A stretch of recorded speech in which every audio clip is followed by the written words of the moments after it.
Bismillahirrahmanirrahim. Kenalkan, nama saya Ahmad Al-Musayyaf. Sebelumnya saya bernama Jemi Mama. Saya berasal dari Poso, Sulawesi Tengah, dan saat ini saya berdomisili di NTT.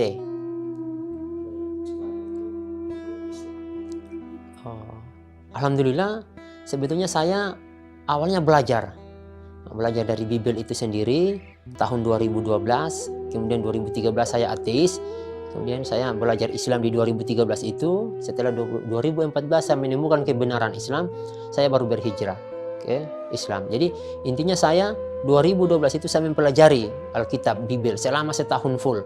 Saya pelajari Alkitab, setelah saya mendapatkan kejanggalan-kejanggalan dan tidak benarnya agama Kristen itu, sehingga pada 2013 saya ateis, belajar agama Islam, dan 2014 saya mengucapkan syahadat untuk memeluk agama Islam. Sampai saat ini saya udah 9 tahun sekian bulan tuh. Jadi sejak dari saat ini sekitar 9 tahun 2 bulan saya memeluk agama Islam. Sampai saat ini masih terus belajar tentang Islam. Jadi setiap orang itu pasti diuji sama Allah. Itu pasti. Tidak akan bertambah iman seseorang ketika Allah belum menguji dia. Kenapa dia diuji? Untuk memperkuat imannya, atau akankah imannya rontok? Nah, alhamdulillah saya betul-betul dapat ujian yang sangat berat dari Allah Subhanahu wa taala. Ya, saya harus meninggalkan harta yang sudah diberikan oleh orang tua. Saya dikasih 2 pilihan. Meninggalkan rumah, ya, masuk Islam, atau saya pilih harta, tetap tinggal di situ. Sehingga saya putuskan saya tetap harus meninggalkan harta saya. Jadi saya keluar dengan uang 5.000. Kemudian dengan begitu banyak tantangan yang saya harus hadapi, harus bergelut dengan mertua, bergelut dengan ibu kandung sendiri, keluarga sendiri. Saya dikatakan sesat, kafir, anjing, babi, ya, segala macam lah celaan yang saya terima. Saudara-saudara saya mengatakan bahwa saya adalah orang yang terbodoh di dunia. Ya biarlah saya bodoh menurut kamu, tapi saya pintar menurut Allah. Seperti itu. Ya. Iya, jadi pertentangan itu kita sampai sudah main parang, udah sampai lapor-lapor polisi. Karena saya dulu kan harus ambil anak saya tuh. Nah, anak saya kan yang pertama sama neneknya, sama mertua saya. Yang satu ikut saya hijrah, udah punya anak 2. Anak 2 hijrah bersama istri. Kemudian anak yang pertama itu sama neneknya, anak yang kedua saya bawa. Nah, ketika saya harus ambil anak saya ini sebagai tanggung jawab saya sebagai seorang bapak, karena itu memang tanggung jawab saya dan akan dituntut oleh Allah Subhanahu wa taala nanti. Disitulah terjadi cekcok, istilahnya harus adu fisik antara saya dengan orang mertua. Ya tetap saya bertahan pada posisi saya karena itu menjadi hak asuh saya dan saya harus perjuangkan itu karena itu menjadi tanggung jawab saya di hadapan Allah Subhanahu wa taala. Sampai harus angkat parang itu. Sampai saya dipukuli, mau dibunuh, diseret ke dapur untuk mau dibunuh, ya, tapi pertolongan Allah. Pertolongan Allah selalu hadir kepada hambanya yang betul-betul berharap dan tawakal kepada Allah Subhanahu wa taala. Akan ada pertolongan, yakin saja itu. Itu pasti. Begini. Saya pada dasarnya orang terbilang pelaku maksiat besar. Ya, peminum, kalau merokok ya ini sudah hal yang wajar. Peminum, pezina, penjudi. Dulu itu kebiasaan buruk yang sangat luar biasa. Sehingga Islam itu datang merubah saya. Jadi bukan saya yang merubah Islam. Islam itu datang merubah diri saya. Nih, kamu harus seperti ini. Ya kuncinya kamu harus beriman. Jadi iman ini ketika saya hijrah itu satu yang saya harus pegang dalam hidup saya. Saya akan saya akan berkata bahwa Al-Quran ini adalah petunjuk saya dan sunnah itu adalah jejak yang harus saya ikuti. Nah, Islam banyak merubah diri saya dari kebiasaan buruk saya. Mulai dari minum, judi, bahkan bangun siang. Saya dulu bangunnya jam 8, jam 10. Sekarang harus bangun jam 3 subuh untuk persiapan sholat. Sehingga betul-betul saya merasakan bagaimana hidup saya dulu yang semrawut, akhirnya sekarang tertata. Tertatanya gimana? Yang atur hidup saya sekarang ini sholat. Bangunnya bagus, kemudian istirahat siang sudah diatur, kemudian untuk sorenya sudah diatur waktunya. Sehingga saya tinggalkan agama itu. Beda dengan Islam. Perbedaan jauh dengan Islam. Islam itu mereka melakukan amalan. Ketika amalan itu tidak ada dalam Al-Quran dan hadis, maka tertolak amalannya, ditinggalkan, disuruh tinggalkan tuh. Kata Rasulullah, jangan kamu kerjakan itu pekerjaan. Karena tidak akan dihitung pahala nanti itu. Nah itu. Sehingga beda antara Kristen dengan Islam itu tidak ada. Perbedaannya kalau kita mau katakan antara bumi dan langit terlalu dekat. Perbedaannya apa? Perbedaan antara orang Islam dan orang Kristen antara surga dengan neraka. Orang kafir itu Kristen itu di neraka, orang Islam itu di surga. Jadi tidak ada perbedaan orang Kristen dengan orang kafir itu antara bumi dan langit. Oh tidak ada, bukan seperti itu perbedaan orang Kristen dengan orang kafir, orang Muslim. Perbedaan orang Muslim dengan orang kafir yaitu adalah antara surga dengan neraka, seperti itu. Ya. Tolong tunjukkan ke kita. Ya, dari situ dulu saya mengatakan ini perbuatan apa ini amalan apa. Tolong kalau ada pendeta yang mampu menunjukkan ke saya satu ayat ya, yang mereka dapatkan bahwa tanggal 25 Desember itu adalah hari kelahiran Yesus. Saat ini juga saya kembali ke Kristen. Nah, tapi dengan satu syarat, Bibelnya, cetakannya itu harus 2000 ke bawah tuh. Jangan 2000 ke atas. Takutnya kan memang Bibel itu dirubah-rubah. Iya kan? Nah kalau 2025 bisa jadi nanti tanggal 25 Desember sudah ada nanti itu. Yang dikhawatirkan, ini kekhawatiran saya. Nah, itu salah satunya. Tanggal 25 Desember, apakah benar hari kelahiran Yesus? Tolong tunjukkan ayatnya. Tidak ada. Iya, saya pernah diskusi sebelum saya masuk Islam, diskusi dengan 3 orang pendeta. Yang pertama pendeta YH Kaluti, yang kedua pendeta Imran Pombo, yang ketiga pendeta Imade Supratnyana Master Teologi. Nah ini yang ketiga ini yang saya tunggu-tunggu dulu tuh, yang saya cari-cari dia. Saya cari-cari kenapa? Karena setelah saya berdebat dengan yang STH-nya, sarjana-sarjananya, saya tanya tuh, yang tertinggi siapa sih yang paling pintar dari antara pendeta-pendeta ini? Katanya yang master. Wah, bagus tuh. Saya cari tuh, alhamdulillah ketemulah sama masternya itu, dia tugas di kampung istri saya. Saya debat dengan dia. Jadi saya berdebat dengan 3 pendeta. Jadi jangan katakan, kamu belum ketemu pendeta. Oh 3 orang loh. Saya ketemu dengan 3 orang pendeta. Ini yang saya mau sampaikan ke teman-teman. Ini mudah-mudahan sampai ke telinganya orang kafir. Dulu saya pernah loh, itu didatangi 2 orang pendeta ini baru saya ingat, baru saya bercerita. Jadi saya tuh diundang, ditelepon sama mertua, ada pendeta utusan sinode 2 orang mau ketemu saya. Akhirnya saya datang itu, karena mau diundang mau ketemu sama pendeta. Nah sayangnya dia undang saya masuk ke gereja. Saya bilang begini sama pendetanya, saya bilang, Pak Pendeta, maaf Pak Pendeta, saya sudah sumpah. Dan saya belum cabut sumpah saya itu. Saya tidak akan masuk ke dalam gereja apapun alasannya. Karena itu saya tahu bukan rumah Tuhan. Saya tahu. Karena kenapa? Yesus tidak pernah bangun gereja. Dan Yesus tidak pernah menginjakkan kakinya di gereja. Pahami itu Pak. Yesus tidak pernah bangun gereja. Dan Yesus tidak pernah menginjakkan kakinya di gereja. Tapi Yesus menginjakkan kakinya di Baitullah Yerusalem. Yaitu Masjidil Aqsa. Ada di Alkitab itu. Seperti itu. Jadi siapa yang gereja nah ini yang jadi masalah ya, tercipta ketika Paulus hadir.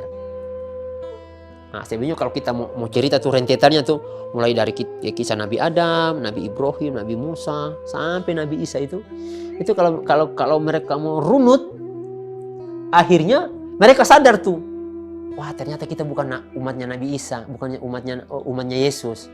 Mereka akan paham tuh. Karena yang dirikan gereja itu adalah Paulus. Gereja itu bagi mereka itu hanya lambang. Seperti lambang. Gereja itu katanya itu tubuh kita sebetulnya gereja. Karena agama Kristen itu kan Yesus bukan agama Kristen.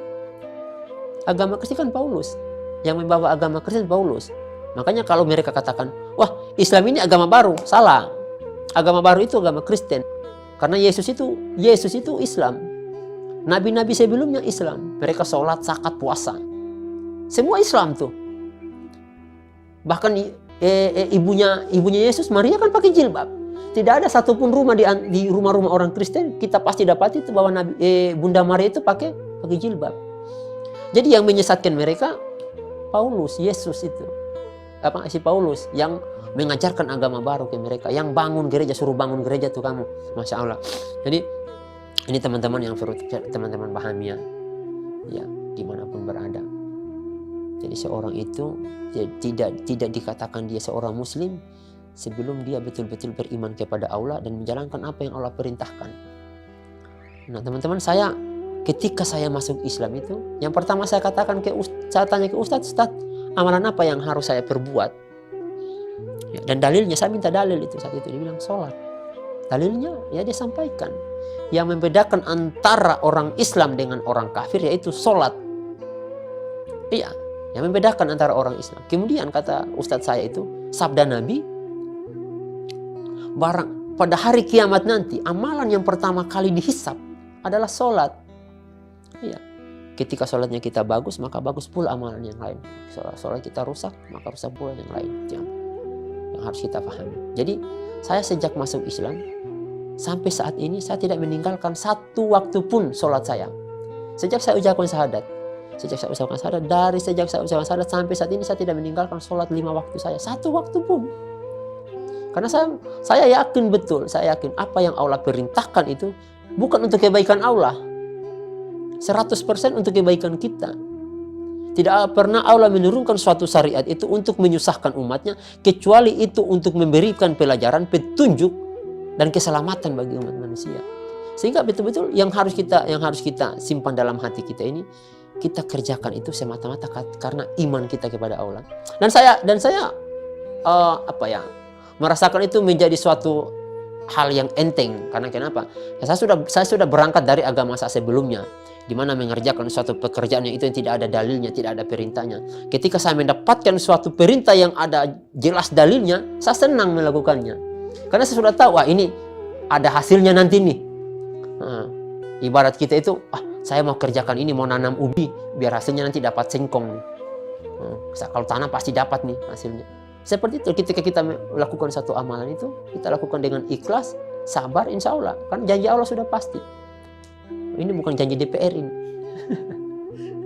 Ya. Ustaz, bagaimana Ustaz menjawab ketika ada pandangan negatif atau stereotip yang mungkin muncul dari masyarakat Islam?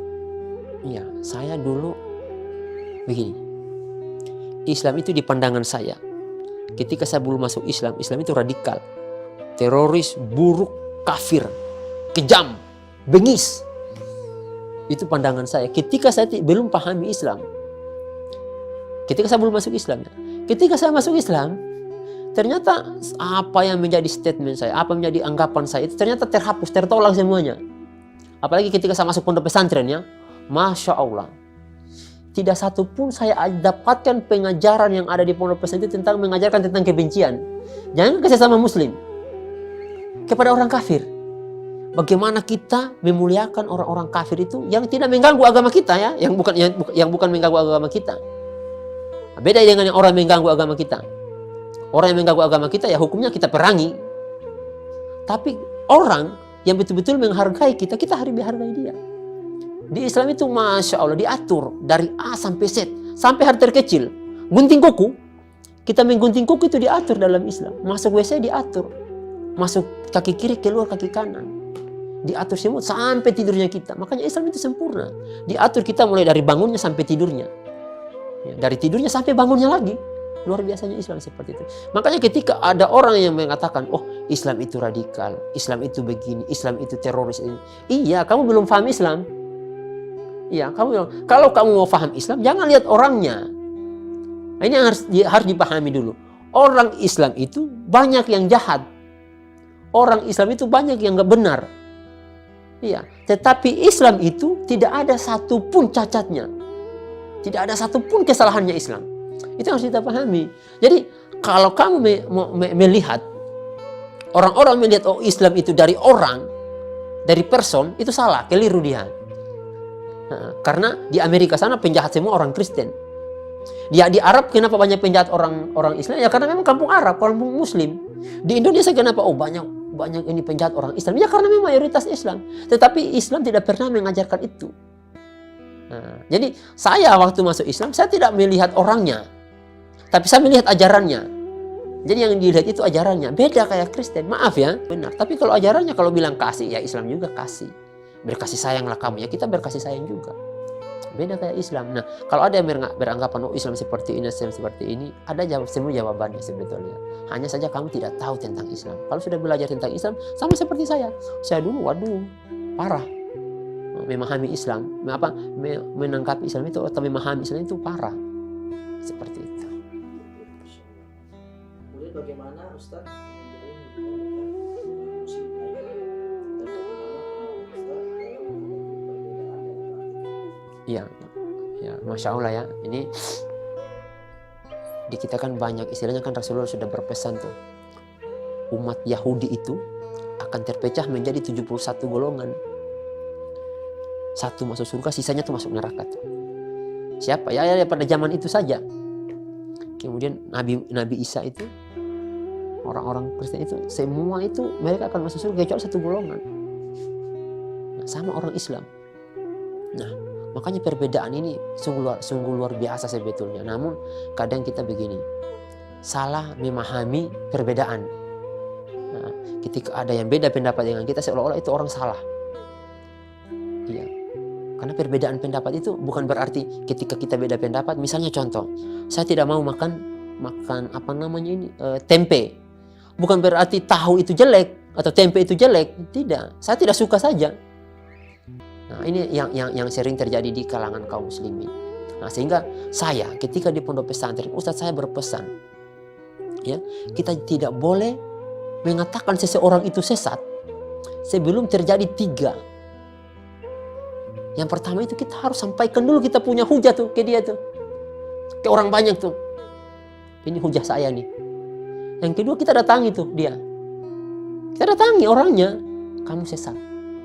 Kamu salah, kamu menyimpang. Sampaikan di telinganya nih. Pegang pundaknya, kayaknya kamu salah tuh dalam mengamalkan agama ini. Yang ketiga, kita lihat dia ada unsur nggak? Ada hal nggak yang menyebabkan dia itu, mungkin dia lagi takut, ada dalam tekanan. Kalau dia dalam tekanan, tidak ada haknya kita untuk memvonis dia sesat. Apalagi sampai memvonis dia kafir. Tidak ada. Karena itu hanya perbedaan pendapat di antara para ulama. Nah, makanya di sini butuh kita ilmu untuk menyikapi Islam. Apa ilmunya? Ya kita harus belajar bagaimana perbedaan. Karena kita kan ada 4 mazhab tuh. Ya, Maliki, Hambali, Hanafi, sama Syafi'i.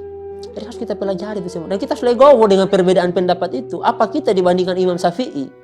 Apa kita dibandingkan ulama-ulama sebelumnya? Kalaupun ada perbedaan pendapat yang tidak sesuai dengan ustadznya kita, ya sudah, mungkin ilmunya kita yang belum sampai ke situ. Iya. Oh, dia tidak sholat. Ya salahnya kamu tidak ajak dia sholat. Wah, kafir kamu tidak sholat. Sudah sampai tidak lisan kita ke dia. Ayo sholat. Nah, ini yang paling fatal saat ini. Yang saya lihat kadang ya ada sekelompok, banyak sih orang. Lisannya belum sampai ke telinganya orang, tapi sesatnya dulu yang lebih dulu tuh. Makanya saya sangat mencegah itu. Nah, dulu saya pernah disesatkan. Kenapa saya sesat? Karena kamu mondok di pondok Darussahadah. Kamu satu pondok tuh dengan Ustadz Umar Mita, kamu sesat. Begitu ya. Berarti rujukannya dia, saya sesat itu karena saya pondok di Darussahadah. Kemudian karena saya satu pondok dengan Ustadz Umar Mita, itu ya saya sesat. Wah, hebat. Nah, makanya di sini saya melihat perbedaan pendapatnya kita itu kadang bukan karena ilmu, tetapi karena fanatisme, taklidnya buta. Karena banyak begini, yang satu hal bagi teman-teman ini yang harus kita rubah dalam hidup. Kadang kita ngaji di YouTube itu sangat bahaya, karena ngambilnya hanya separuh. Makanya Imam Ibnu Qayyim katakan orang itu butuh hidayah karena kenapa? Dia faham separuh, tapi separuhnya dia tidak faham. Yaitu dia ambil ilmu di YouTube tanpa dia mengkaji kembali, klarifikasi, cross check ke ustadz ini bertanya. Nah, sehingga itu yang bisa justru menyesatkan dia sendiri. Nah, ini yang menurut saya ya perlu kita kaum muslimin itu melihat perbedaan pendapat itu bukan dari dirinya sendiri atau dari ustadz atau dari kelompoknya. Tapi lihatlah perbedaan pendapat itu ya mungkin ada jalan yang baik yang bisa kita ambil di situ. Menjadi mualaf itu keuntungannya cuma satu, masuk surga. Ya, keuntungan kita masuk Islam itu cuma satu, dan memang yang kita cari itu. Oh, saya beruntung loh masuk Islam, jadi kaya, dibantu sama orang Islam, itu bodoh. Iya, keuntungannya itu masuk Islam itu kamu bisa menjalankan perintah Allah, pasti masuk surga. Kamu jalankan Al-Quran dan Sunnah, pasti masuk surga. Itu keuntungan yang terbesar. Dan tantangannya juga cuma satu. Egonya kita, nafsunya kita. Berat. Memang di Islam baru saya pahami, ternyata menahan nafsu itu berat. Makanya disuruh sabar. sabar, sabar, dan sabar. Jadi kuncinya cuma satu di Islam itu. Sabar sampai Allah menetapkan takdirnya kita. Dan yakinlah Allah tidak akan bohong. Dan yakinlah kita kalau takwa kepada Allah pasti surga. Itu saja. Jadi apa tadi tuh? Keuntungannya cuma satu. Menjadi seorang mu'alaf, masuk surga. Itu keuntungan besar. Tidak bisa dibayar loh. Kalau seandainya seorang itu mau mu'alaf masuk Islam, hidayah itu bisa dibeli, orang Cina yang paling banyak masuk Islam. Orang Eropa paling banyak, yang orang kaya tuh yang Allah adil. Makanya hidayah itu bukan karena harta, tetapi karena keimanan kita tuh. Ya itu keuntungannya. Ya, surga. Menyebarkan syariat Islam, baik dalam perbuatan, bertutur kata. Nah, makanya anak-anak saya itu saya wajibkan tuh, wajib kamu masuk pondok pesantren. Ya memang tidak ada yang menjamin, tidak ada yang bilang orang-orang yang masuk pondok pesantren itu memang masuk surga. Enggak, kita kan berusaha. Iya, bukan berarti dia di pondok pesantren ini udah pasti masuk surga nih. Tidak berbuat dosa nih, kata siapa? Karena Allah tidak janji tuh bahwa nanti yang masuk pondok pesantren dia akan masuk surga tuh. Tidak. Tetapi kita bagaimana berupaya dengan di pondok pesantren itu bisa belajar agama. Semoga Allah berikan keistiqomahan. Dan saat ini saya berjuang. Kenapa anak-anak saya itu semua saya masukkan di pondok pesantren? Kenapa? Satu tujuan saya. Saya akan bangun pondok pesantren, para mu'alaf, yatim dan du'afa saya akan pondokkan secara gratis di situ. Itu tujuan saya. Misi dakwah saya seperti itu, menyebarkan ajaran Islam sampai kemanapun. Dan ini pesan saya sama teman-teman. Kita sebagai kaum muslimin, ketika kita membawa diri kita keluar itu, jangan bawa namanya kita. Tapi yang melekat di tubuh kita ini Islam. Yang kita bawa itu agama kita. Itu yang kita bawa. Bukan kita bawa, saya bawa orang Poso, saya bawa suku Poso, saya bawa saya punya marga, mama. Bukan itu yang kita bawa. Yang kita bawa itu agama kita. Bagaimana kita tunjukkan akhlak terbaik kita. Supaya orang masuk Islam itu bukan karena qala Rasulullah, qala Allah Ta'ala, bukan. Dengan akhlak yang mulia, orang bisa masuk Islam. Berarti tidak perlu qala Allah Ta'ala, qala Rasulullah. Enggak. Orang masuk Islam cukup dengan akhlak juga bisa masuk Islam. Dan banyak yang terjadi seperti itu. Apa yang ingin Ustaz sampaikan kepada orang-orang yang belum memahami atau belum mengenal Islam dengan baik? Masya Allah. Jadi satu hal yang perlu teman-teman, ini bukan cuma teman-teman juga sih, bukan cuma orang-orang kafir, orang-orang Islam juga harus pahami itu. Ya, pentingnya berilmu. Makanya orang Yahudi, mereka itu berilmu tapi tidak beramal. Orang kafir, mereka beramal tanpa ilmu tuh. Sehingga sesat, dua-duanya sesat. Yang satu tahu tidak mau beramal, yang satu tidak tahu beramal. Nah, makanya Islam itu dikatakan berilmulah dulu kamu. Dan kamu beramal dengan ilmu yang kamu miliki. Nah, bagi teman-teman itu seharusnya pahamilah bagaimana konsep Islam yang harus kita pahami. Jangan kita melihat, wah ini orang Islam si fulan, wah penjahat, banyak hutangnya, banyak istrinya, banyak ininya, banyak itunya. Tapi lihat ajarannya. Kembalikan semua kepada Al-Quran. Coba lihat ajarannya kamu Islam seperti apa sih? Ya. Kok ini saya lihat orang sepertinya? Ya itu orangnya seperti itu. Orangnya tidak bisa kita bilang, sudah kita sampaikan, Allah sudah katakan jangan. Ya, tapi orangnya getol. Saya mau lakukan mau apa? Nah, sehingga Allah itu bebaskan semuanya kita. Berbuatlah seenakmu, semaumu. Lakukanlah, kamu mau buat apa terserah. Tapi ingat konsekuensinya. Ada surga, ada neraka. Dan itulah enaknya Islam. Islam itu ada satu pesan teman saya. Ini saya sampaikan ke teman-teman. Saya waktu masuk Islam, teman saya berpesan seperti ini. Kalau kamu sudah Islam, apapun yang Ustadz katakan, apapun yang Kiai katakan, ulama manapun dia, entah dari Indonesia, dari Arab, ketika dia bertentangan dengan Al-Quran dan hadis, maka tinggalkanlah dia. Ya, karena semua perdebatan kita kembalikan kepada Al-Quran dan hadis. Itu adalah suatu pengadilan tertinggi tuh. Pengadilan tertingginya umat Islam itu Al-Quran dan hadis. Kita kembalikan saja ke situ, selesai urusan. Nah ini yang banyak orang kafir, bahkan teman-teman muslim tidak pahami itu, tidak tahu ilmunya. Nah makanya kita itu kan ditugaskan di dunia itu belajar dan belajar terus. Belajar itu sampai kapan? Makanya ada pepatah katakan belajar sampai ke negeri Cina. Itu bukan apa?